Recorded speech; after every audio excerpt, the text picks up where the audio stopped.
কুমিল্লার ফেমাস একটা খাবার হচ্ছে বড় রুই মাছের মাথা দিয়ে টক রান্না। তো এটা কিন্তু আমার শাশুড়ি মার হাতে শেখা আমার এই টকটা। তো আজকের এই টকটা আমি কিভাবে রান্না করছি বা কুমিল্লার মানুষ কিভাবে রান্না করে সেটা আপনাদের সাথে শেয়ার করব। তো অবশ্যই ভিডিওটি ফুল ওয়াচ করবেন এবং নতুন হলে সাবস্ক্রাইব করে পাশে থাকবেন। তো চলুন দেখে নিই রেসিপিটি। একটি ননস্টিকে প্যান বসিয়ে দিয়েছি, তার ভিতরে দিয়েছি অল্প পরিমাণে তেল। আসলে খাট্টা অথবা টক যেটি রান্না করে না কেন, যদি তেল অল্প দেওয়া হয় তাহলে সেই খাট্টা বা টকটা কিন্তু খেতে খুবই ভালো লাগে। যদি তেল বেশি হয় তাহলে দেখা যায় সেই খাট্টা অথবা টকটা যদি খেতে কিন্তু মজা লাগে না। তার জন্য চেষ্টা করবেন যখন টক বা খাট্টা রান্না করবেন অবশ্যই তেলের পরিমাণটা কম দিবেন। তো আমি মাছটাকে একটু বাড়িয়ে কেটেছিলাম বড় করে। তো এই মাছটাকে এখন আমি একটু তেলের ভিতরে সুন্দর করে ভেজে নিব। যেহেতু ননস্টিকে মাছ ভাজলে তেলটা এক পাশে এসে পড়ে, তো এই জন্য আমি এক পাশে থেকেই সুন্দর করে নেড়ে চেড়ে সুন্দর করে ভেজে নিব। এভাবে খাড়া করে উল্টো করে পাশ করে ভাজলে দেখা যায় মাছের ভাজাটা খুব খুব সুন্দর হয়, কালারটা খুব ভালো আসে। তো এভাবে আমি উল্টে পাল্টে সুন্দর করে ভেজে নিব।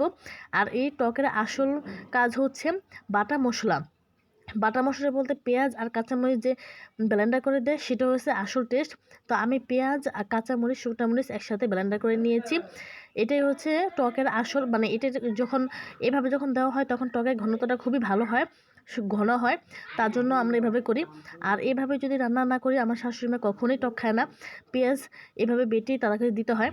তো আমি দিয়েছি অল্প একটু লবণ, তারপর দিয়েছি হলুদের গুঁড়া, মরিচের গুঁড়া কম দিয়েছি যেহেতু কাঁচামরিচ শুকনো করে ব্যবহার করেছি। তারপর দিয়েছি 1 চামচ আদা রসুন পেস্ট। এভাবে দিয়ে সুন্দর করে নেড়ে চেড়ে কষিয়ে নিব। আপনারা চাইলে কিন্তু এই পর্যায়ে জিরার গুঁড়ো দিতে পারেন, কিন্তু আমার আদা রসুনের সাথে কিন্তু আমার জিরা বাটা ছিল, তার জন্য আমি এখানে কোনো জিরা গুঁড়ো ইউজ করিনি।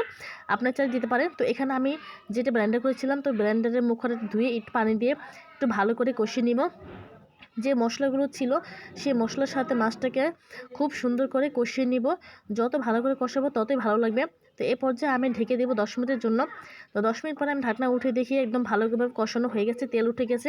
তো এমন পর্যায়ে দিয়ে দেবো কতগুলো পাকা টমেটো। পাকা টমেটোগুলো আমি সুন্দর করে ছোট ছোট করে কেটে রেখেছি। বড় বড় করে কাটলেও হয়, বাট ছোট করে কাটলে কি তাড়াতাড়ি এটা জিনিসটা হয়ে যায়, তার জন্য। আর বাজারে কিন্তু পাকা টমেটোর অভাব নেই। টক মিষ্টি অনেক রকমের পাকা টমেটো পাওয়া যায়। তো টক রান্না করে অবশ্যই টমেটোটা ব্যবহার করবেন। এখানে আমি যে টমেটোটা ব্যবহার করেছি সেটা কিন্তু মোটামুটি ভালো টকে আছে।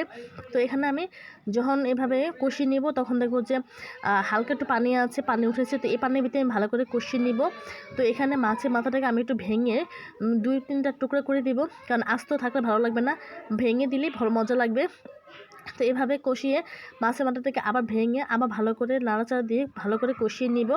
তো লাস্টে যখন কষানোটা খুব সুন্দর হবে তখন দেখবো যেভাবে তেল উঠে গেছে, তখনই বুঝতে হবে যে কষানোটা খুবই ভালো হয়েছে। আর এমনটা অবস্থা দিয়ে দেবো আমি গরম পানি।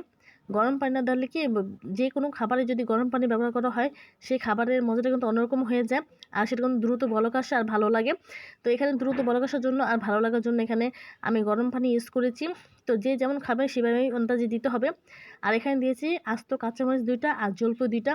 জলপাই দিয়েছি একটু টক হওয়ার জন্য, আর কাঁচামরিচটা দিয়েছিলাম ফ্লেভারের জন্য। তো দিয়ে ঢেকে দিব। তো 10-15 মিনিট পরে আমি দেখলাম যে একেবারে সুন্দর করে বলকাচ্ছিল, এত সুন্দর করে বলকাচ্ছিল যে টকটা একদম ঘন হয়ে গেছে আর মাখা মাখা হয়ে গেছে। তো এই পর্যায়ে আমি দিয়ে দিব সবুজ ধনেপাতা।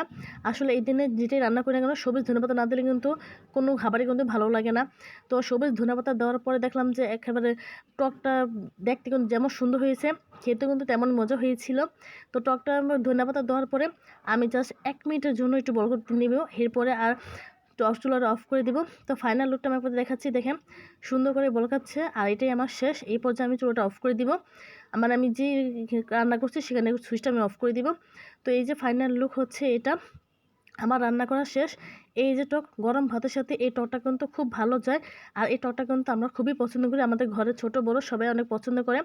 তো সবার যারা যারা দেখছেন তারা ভিডিওটি লাইক দিয়ে কমেন্ট করে যাবেন আর সাবস্ক্রাইব করে যাবেন। আর আপনারা বাসায় এভাবে ট্রাই করবেন, কমেন্টে জানাবেন।